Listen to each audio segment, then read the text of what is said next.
cannot spend all our time working and studying. We could get tired and even bored at times, so we need to do things to keep us happy.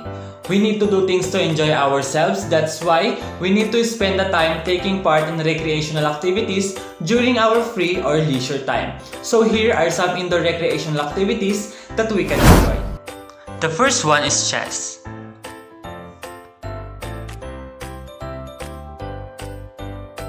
Sa larong chess, meron tayong tinatawag na name of pieces kung saan nandun yung king, queen, knight, rook or castle, and pawn. Yung pawn, the pawn on the chessboard represents serf and laborers. Tapos, yung pawns din ang nagsasacrifice to save the more valuable pieces. In the medieval times, the serf were considered no more than property of the landowners or chattel. And yung pawns, para siyang soldier sa atin. Sila yung nagsasacrifice para ipaglaban na manalo or makuha nung king ang pagkapanalo sa kabilang panig. Then, yung castle. The castle piece on chessboard is the home or the refuge, just as it was home in medieval times. In chess, each side has two castles or rooks as they are sometimes called. Sa larong chess, sila yung sa pinakagilid na nagbabantay or sila yung pinaka harang sa hari at reyna. Then yung knight, the knight on the chessboard represent the professional soldier or medieval times whose job it was to protect person of rank, and there are two of them per each side in a game or chess. Knight in chess are more important than pawns but less important than bishop, kings, or queens. So ito, may ranggo-ranggo siya, para siyang pagsusundalo or pagpupulis. May ranggo ka or level kung ano yung halaga mo sa game. Ang purpose ng knight is to protect more important pieces of the key can be sacrificed to save those pieces just a pawn can. Yung knight, bukod sa pawn, siya din yung nagsasacrifice para manalo sa game. The next is bishop. Bishop in the game of chess who represent the church. The church was a rich and mighty force in medieval times, and religion played a large part in daily life. It is no wonder that a figure that represented the concept of religion found its way into the game. A bishop was the title for the priest in the Catholic Church who had risen through the ranks or more powerful position. In the game of chess, there are two bishops in each side. So, dito, ang bishop, para sa siya ay simbahan, kumbaga, isa sa pinakamalakas na, para sa atin, mga tao, parang lang siya, malakas na sandigan kung may pangangailangan. Parang siyang ganon. Then, katulad nung sa religion natin, kumbaga, part na siya ng ating buhay. The queen. The queen is the only piece on the board during the chess game that represent a woman, and she is the most powerful piece of the game. In chess, there is only the queen on each side. Many people do not realize the queen is a medieval times held a powerful yet precarious position. Yung queen natin, syempre, nagre-represent siya ng babae. Katulad ko, nire-represent niya ako sa powerful of the game. Kumbaga dun sa game, si king, kailangan niya ng queen. Then, dun sa loob ng board games, makikita mo siya na may soldier, may knight, then may castle, or siya yung pinaka-search, then yung queen, and last is the king. King is a hover code set the wives aside, even imprison them Nuneries with the approval of the church. Yung king, siya yung pinakamataas na piece sa chess. Siya din yung nagde-defend sa chessboard as a medieval life. Tapos, kapag yung king na yung sumuko, ibig sabihin, talo ka na. Talo ka na sa games na chess. The king is the most important, but not at the most powerful piece in the chess. If you do not protect the king, you can lose the game. So, ang larong chess ay hindi lang para sa mga tao na naboboard or para sa mga tao na naghahanap lang ng aliw sa paglalaro in indoor recreational activity.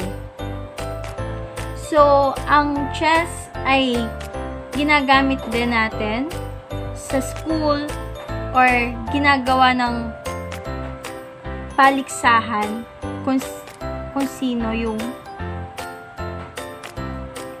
yung tao or bata na marunong at magaling maglaro nito.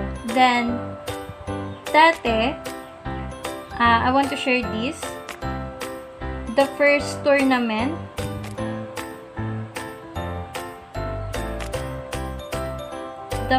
modern chess tournament held in London in 1851. So, dahil sa kanya or kay Hermann Adolf Andersen was leading a chess master. Siya ay isang chess master. Brilliant, energetic attacking style became a typical for all the time. Nanalo siya noon in the first tournament. Then makikita natin to the next reporter yung kung paano siya lalaruin, then yung rules and mechanics ng game. So I'm gonna teach you on how to play chess. So we have 12 steps on how to play the proper movement of chess to easily understand it. So step 1, we have the setup, turns, and taking pieces. So sa setup, required tayo mag-provide ng chessboard and also pieces. And lastly is the players and your opponent to make the chess easily. Then we have turns. So ang unang daw mag-movement is yung white turns or depende sa rules na binigay nila. So, ito rin is pagkatapos mag-move ng white pieces is move naman yung black or yung opponent mo. Then taking pieces, ito ay isang movement kung saan kakainin mo na or ma-check mo yung isang pieces ng kalaban mo. Step 2, we have the pawn movement.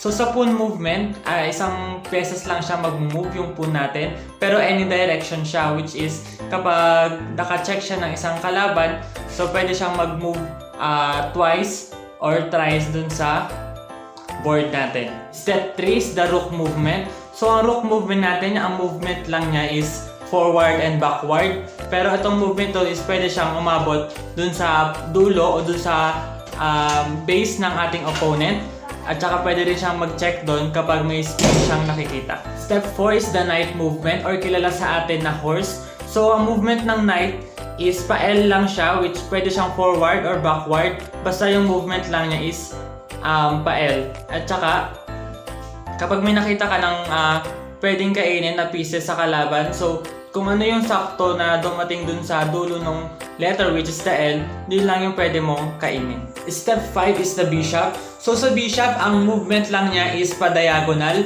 pero ang pagkatulad sila ni rook, ang pwede lang niyang ma-range ay yung malalayo, pwede rin malapit, Depende dun sa pieces na pwede niyang kainin. Step 6 is the queen movement. So ang queen natin is napakalaya ng movement. Ang pinagkaiba lang niya o hindi niya pwedeng i-movement is yung movement ng knights, which is the L movement.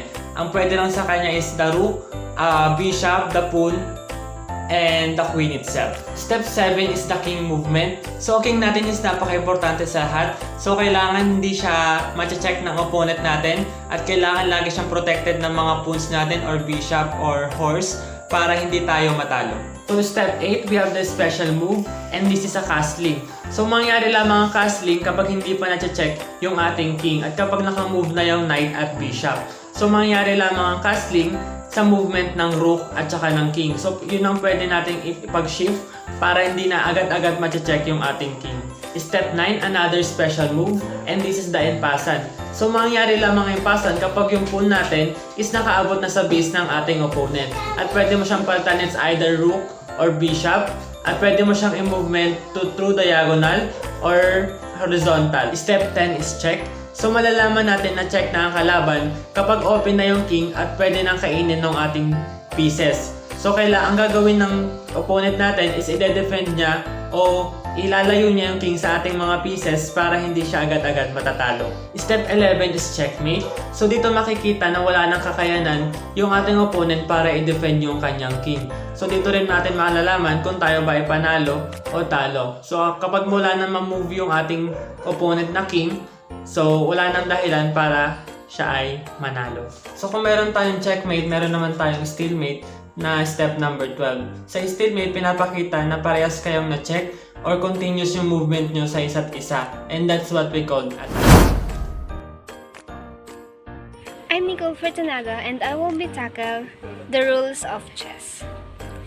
Chess has a many rules, which are designated tournament play. Based sa picture na to, ang chess ay may 6 na uri. Ang king, rook, queen, pawn, knight, and bishop. Chess has 2 played. Board games using a chessboard and it has 16 pieces of 6 type of each play. Object of the game is to checkmate.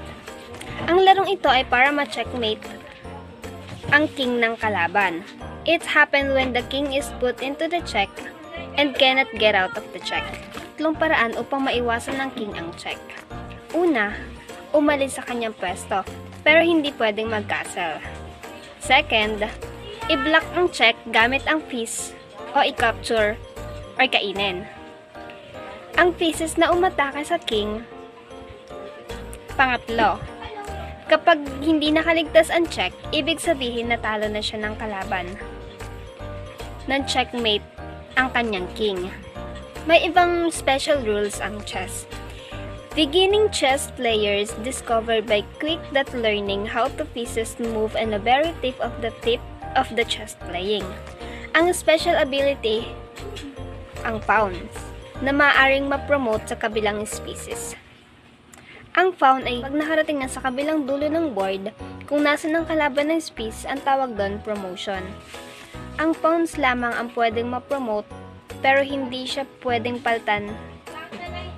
Pero pwede siyang paltan ng kahit anong species kapag na-promote na ang pawn. Queen, rook, bishop, or knight. Siyempre, queen ang kadalasang ipinapalit sa pawn pag ito ay nasa promote na. May dahilan minsan kung bakit hindi queen ang pang hindi masettle ng kalaban. Another indoor recreational activities is Unocard game.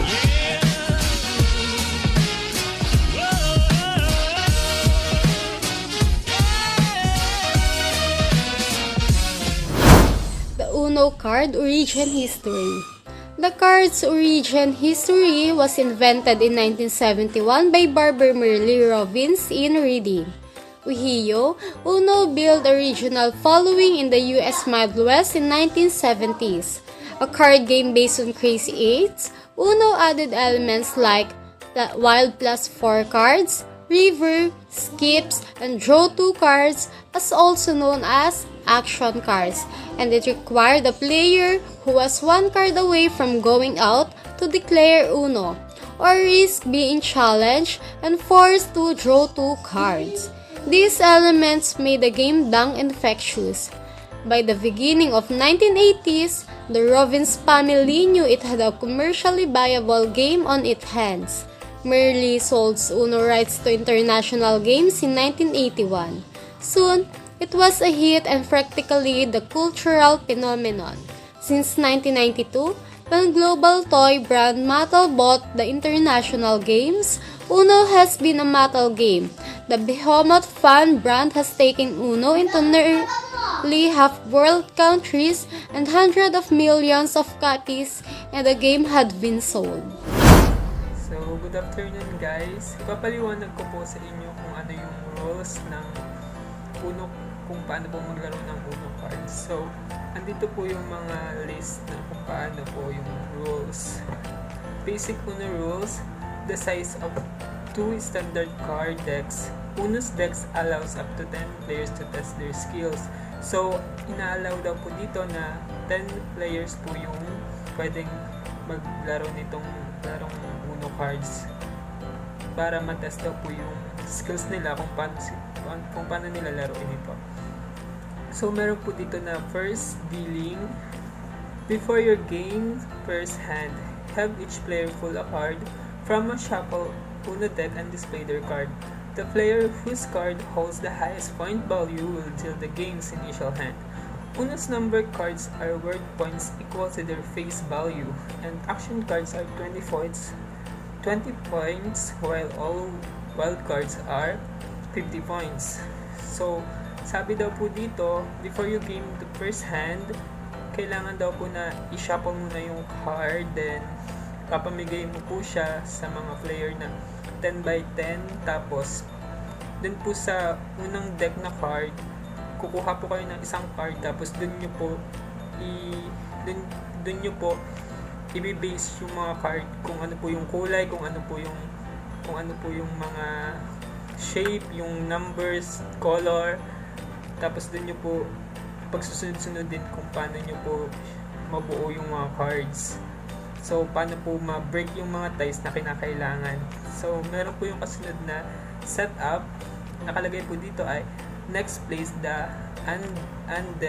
undealt cards face down in the center of your game's playing area to form the draw file.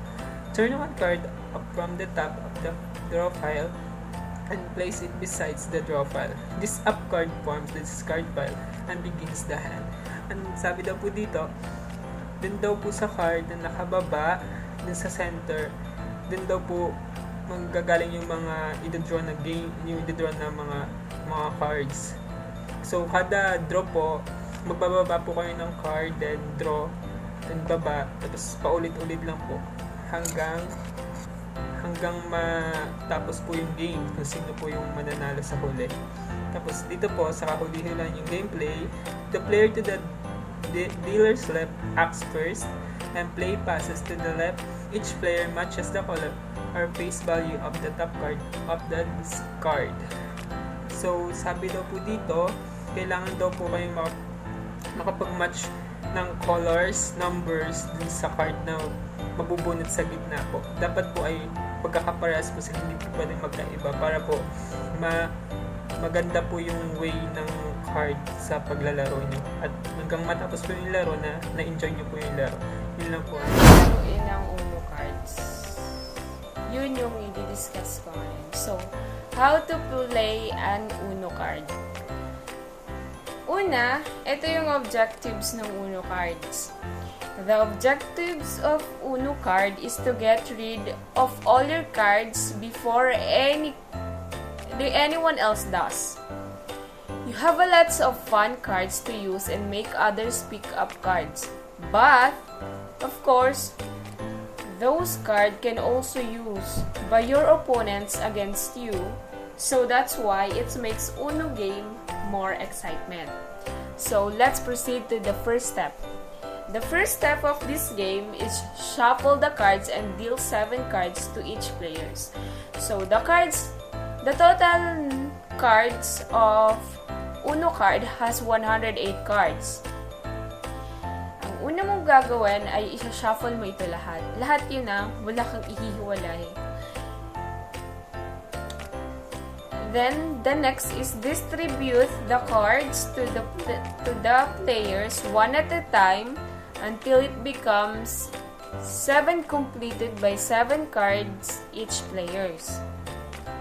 The next step is to place the rest of cards in the center table. So, ito, after mo mag-distribute nung cards, the remaining cards, di ba 180 yun? Kasi yung Uno cards naman ay 2 to 10 players naman yung pwede maglaro sa kanya. Then 7 lang naman each players yung cards. So, yung the remaining card ay ilalagay mo dun sa gitna ng table para yun yung magiging yung gagamitin sa draw, which is tinatawag na draw pile. Next step is turn over the top Uno cards from draw pile to start the game. Yun na yun, magsisimula na yung laro. Kapag nalagay mo na yung Uno card sa gitna, yung nasa pinakataas niya ay i-flip mo and then yun yung susundan ng laro. Halimbawa, yung nasa taas nung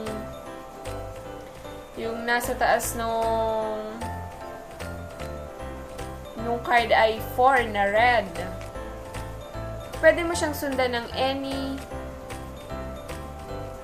any numbers basta red. And then pwede mo din siyang sundan ng any color basta may number 4.